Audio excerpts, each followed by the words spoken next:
So, what in your mind is the advantage or disadvantage of a AAA title game versus, say, an indie game? I'd say for us, AAA is out of the reach at the moment.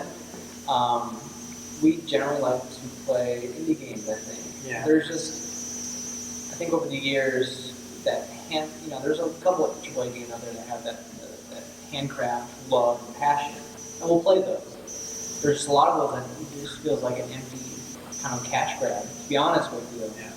Yeah. And you see, behind the scenes with a lot of those indie games, you know that they were struggling to make this, or they got really excited making this, especially, Fez or Braid was a really cool one for me, because you got into that little culture of like, this is a passion of love, and you got to see, for me, Nintendo has always been like an awesome, nostalgic thing for me.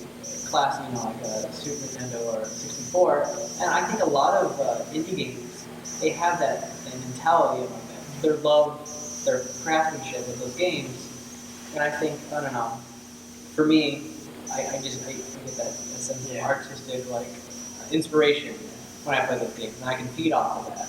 And my attention span is like, not only am I playing a game like, oh, the art's beautiful, or I'm just playing like this, but there are some games I play that are AAA, but a lot of them just like I don't have time because it's just a movie. It's just cutscene after cutscene. Well, and it's like so long. It's just there's so much polish to it. And it's just like, sometimes it just makes me sad. It's like, okay, I can never like come to that because we don't have 500. Yeah, and it's like, and it's just like, so why even try to do it? Let's do something you like to do and it's fun. Yeah, everything is a lot of the first-person shooters are Wolfenstein 3D, just reskinned. With a new mechanic. Yeah. Like I got Titanfall, and I was into it, but I don't think I played it for 3 months. Yeah, and then there's games like Terraria, and Jazzpunk. Mm-hmm. You play Jazzpunk? I've seen the trailers for it. I haven't actually played it yet. It is so fun. It's so like, I don't know. There's all these little references. These are people that they make games because they have that love for it, and there's nothing to lose. Most of the time there's no investors. There's this riding on this or that riding on them. It's just they want to make this. They spend hours and hours, and they come up with something that you can see that embodiment of that of their Yeah. So you mentioned a couple of the games, but what would say your favorite games out there are, as far as like indie titles and stuff? Indie titles, Jazzpunk's pretty awesome. I still play Minecraft. I still play that game nonstop. That's one of those games I can just relax and play. Terraria, I still play that quite a bit. I've been playing a lot of mobile games. So I want to see, because like I play a game, I'm like, oh, that's a cool feature. I want to put that in this game or that game. Badlands was really cool. Yeah, Badlands. Sword and Sorcery was a fun one for me. Right. I think I bought an iPad just to play that game because it looks so cool. I mostly play for the art, unfortunately. If it's a cool, fun mechanic, I'll venture out and play that. But Starbound looks pretty awesome. But those kind of games, I don't know. There's just something about them that just is more appealing for me. So when I started out playing a lot of indie, I was like World of Goo. So I thought that was like a fun mechanic, cool art. Yeah, Super Meat Boy. We had Machinima and Limbo, Braid, Machinarium. And that was just like that art was just Yeah, and then you realize that 2 people made this, or 3 people made this. You're like, that's awesome, because you're so sick of like, getting stuff from the EA or you get these cuts and people losing their job and crunches. You're just like, and then you have like, I think it has to do with like that whole age where there was rock stars and there was no internet really. Like you saw a picture of like, I don't know, of this rock star, and you start like creating like these folklores about these people because there wasn't that much information about them, and the way they dress, the way they, you idolize them a little bit, and it's kind of hard to do with like a big company, I think. And you see like, for instance, like Team Meat, Ed and Tommy, you're just like, wow, that's awesome. You go idolize, or Jonathan Blow or something like that. And you're just like, that's so cool. You have that personal connection. Yeah. And yeah. It's like every time you watch like indie games movie, it's like, huh, that's what they think? Cool. I'm gonna go make a game now. And it's Inspiration. It's They just cool. think that it's inspiration. Yeah, it's cool actually making a game, and there's a lot of times where I'm just like, this is exactly like this. Like, I've experienced a lot of that stuff now. Like, I know what they're talking about. Yeah. Do you prefer the indie games over the AAA titles just because you've got that closer connection with the indies versus the Not AAA necessarily. guys? Whenever I play games now, I critique like crazy.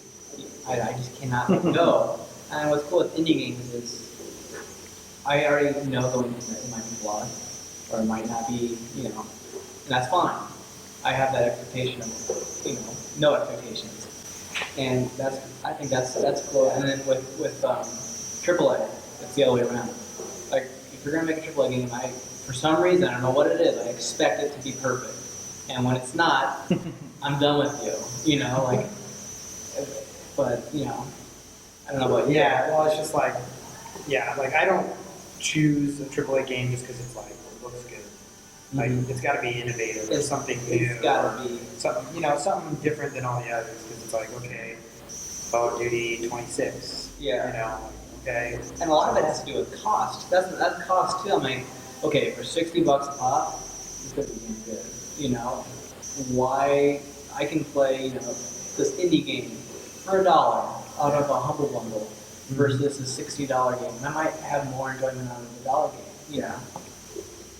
I think a lot of the creativity stuff comes out of the indie titles where Absolutely. they don't have to build off their past success. Yes. They're able to, like you mentioned before, kind of a famous author said, you've got to give yourself permission to suck. Mm-hmm. And it's that suckage that's going to get you, okay, this is a unique game. Yeah. So that's pretty awesome. What kind of skills have you found through developing the games have you been able to take outside of game dev? Actually, I'm going to reverse that and say that a lot of my outside, past jobs have actually been more implemented with this. Just be a shift manager. That being a manager, for some reason, it's actually helped me focus in an area I lacked. Like I said before, I was, I'd draw this, draw that, not care why everything fit. This, I feel like I'm more task-oriented, and with the last job or whatever, it was more focused on, people. A lot of the showmanship, how to talk to people and stuff like that. Yeah. To get your ideas across. Those things where I was lacking, but that really helped me with making games, oddly enough. Yeah. Now, the real question. I mean, outside it's kind of hard because you're doing stuff all on a computer. Granted that the playtesting part though is to help. That's just your social skills outside. I think social skills is a big thing Yeah. because many times you might have a great game, but if you can't promote it or you can't, there's no showmanship, it just kind of gets muddled down. If you can't, or you can't take criticism. Yeah, for it to criticism. be no, my game is awesome. I don't care what you think. Yeah, actually it's kind of the opposite question for us. I don't know. Yeah. It's actually those external forces that allow us to, I don't know. Yeah, yeah. Now you have two guys on your team. You said you had a web developer as well. So we can only do so much. And what's cool with our setup is that I don't just draw. I've been doing trailers. I venture off. I'm doing marketing. And those are some of the tasks I'm doing. I'm doing other stuff. So we learned a lot of programs when I went to school, and I can still use those efficiently. It's where I don't need somebody to go, I need you to do the concept art. I don't need concept art. Or can you film this? I don't have to. I can do it myself. And the same thing with him. He doesn't need another programmer. He doesn't. Yeah, at the moment we don't. Yeah, I don't need anyone right now. So which is great, but I'm a firm believer with you're not up to the task, or you can't, you know. Like web design, we learned, we took a class, but Yeah, we didn't master but if it. we were to actually go forth and doing that and audio, granted we probably could, we know the software and stuff, it's not going to be that great. It's knowing your strengths and allowing other people to work with you with their strengths. It's making a game, it's pretty much all about the people, and I think, I don't know, I mean, you can learn in your free time, but when it comes down to it, you hone in on what you're very, very, very good at and allow other people to, work with you. And we got, the one thing we couldn't do that well was making websites and that whole, that online kind of webmaster presence, because and another thing was music, and we needed music to be just as important as the game.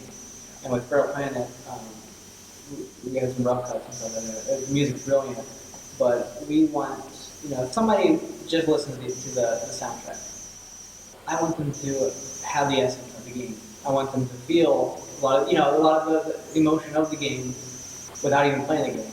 Yeah. It should be that good. You want that person to buy the album. Exactly. Listen to it. You hear some monsters, you already get ideas conjured up of what kind of thing would be in there, and that's something we couldn't do, so we had to get somebody else to do that. And it's worked out in our benefit. And a lot of people are very keen on, jumping on board startups. It's nice. Yeah, which is nice about indie. Yeah. If you get other people excited and motivated, they're really willing to help, really willing to help work with you, so. All right, we'll have one last question here, and then I'll let you guys go. I know we've got a big event tonight. So, what kind of resources do you see in the community that would be more beneficial to aspiring game developers?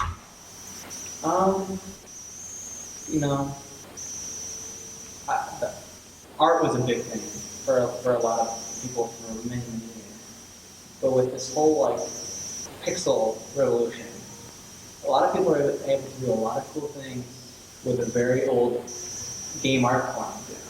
And there's been a lot of community support with pixel art. I like it. If it's well done, that's cool. There's some things one that comes to mind was that Super Team Force. What is that one with Kathy Game? I can't think of it. I know what you're talking about. Yeah. Super Time Force, I think it's Something like that, yeah. Pixel art. It looks beautiful. There's tools that allow people to explore and create things that you'd be limited in the past. And I think pixel art is something that people are really you don't have to be a great artist. If you just take the time, learn a lot of the lighting, shading principles with pixel art, you'd be great, and you can make a lot of stuff with that. And I think scripts is another big thing for Unity, because we use Unity, and libraries keep getting bigger and bigger and bigger, and we have to do a lot more. Yeah, I know they have them out there probably, but it's more centralized. I mean, there is pretty good support with Unity, but even more centralized and all. Unity is really good. I know they're coming out with it, but there's just so much people want to do with it. Yeah. Also, even just locally, if we can have something, even just a building space is always nice to have. But I think, with script libraries and the ability to put a lot of images into the engine, I mean, that's half the battle right there. If you have the easy to use interfaces, so you can, because a lot of people get bogged down with building an engine, which is great, what you're using, but it's what you use with the game engine, it's what you put into it. I think, for us at least, I mean, it's the same game engine that other people are using, but why is it different? Well, because, we're putting different new ideas into that pot, and it's coming out with, pretty cool stuff. So, I think the accessibility of tools has been the best thing ever for indie developers. Well, very cool, guys. Thank you very much for being here, and thanks for taking some time, and we'll see you guys on the next one.